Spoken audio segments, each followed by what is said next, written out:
Trial gets underway in Edmonton today against two men accused of sexually assaulting and killing a 13-year-old girl. Nina Courtepatte's body was discovered nearly 2 years ago on an Edmonton golf course. 36-year-old Michael Briscoe and 21-year-old Wesley Laboucan have pleaded not guilty to first-degree murder, aggravated sexual assault, and kidnapping. The CBC's Min Dhariwal is covering the trial. He joins me now from Edmonton. Min, let's begin with the courtroom today. What did we hear? Well, the first person we saw up on the stand is a RCMP forensics officer, and as you can imagine, there's a number of forensic evidence that both the Crown and defense will be combing over, and so she basically started talking about the day that Nina Courtepatte's body was discovered on the golf course outside of Edmonton. This is a day of court proceedings in Canada. Obviously, we just talked about the Picton trial, and again, we have to be careful what details we give out about this trial, but what do we know about this case so far, Min?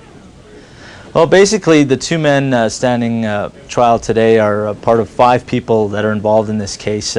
3 of the other people are young offenders. 2 of them have yet to go to trial. A 17-year-old male has already pleaded guilty to first-degree murder, and he's expected to be a witness during this trial as well. Now, this, of course, all goes back to April of 2005. 13-year-old Nina Courtepatte was taken from West Edmonton Mall and taken to a golf course just outside of Edmonton.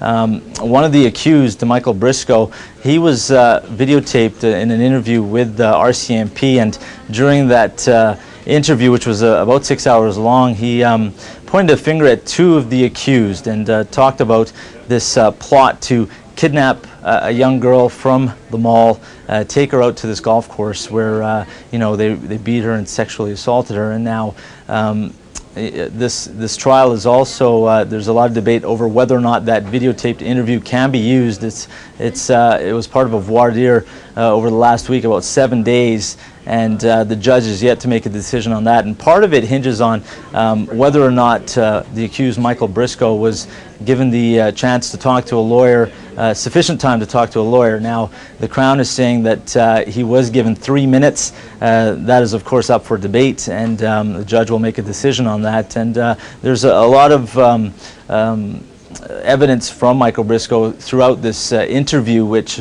of course, the Crown is hoping to use in this case. So it'll be interesting to see what the judge has to say when he brings down his decision. Min, while you're talking, we're seeing pictures of what I'm assuming is that same videotaped interview. Describe that for me, because I guess the point here is whether or not he had adequate access to a lawyer. Is that right?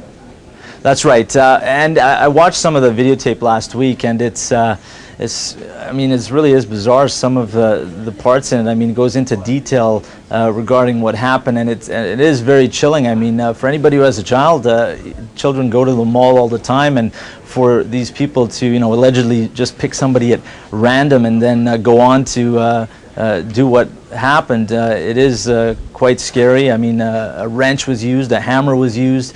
This girl was sexually assaulted several times, so right. I mean, it is very scary. And then throughout that video, Michael Briscoe, you know, talks about what happened on that night, and you know, this was at nighttime, so it is rather chilling details. Terrible case. Again, it just got underway. Min, thanks very much for the details on this. I appreciate it. You're welcome. CBC.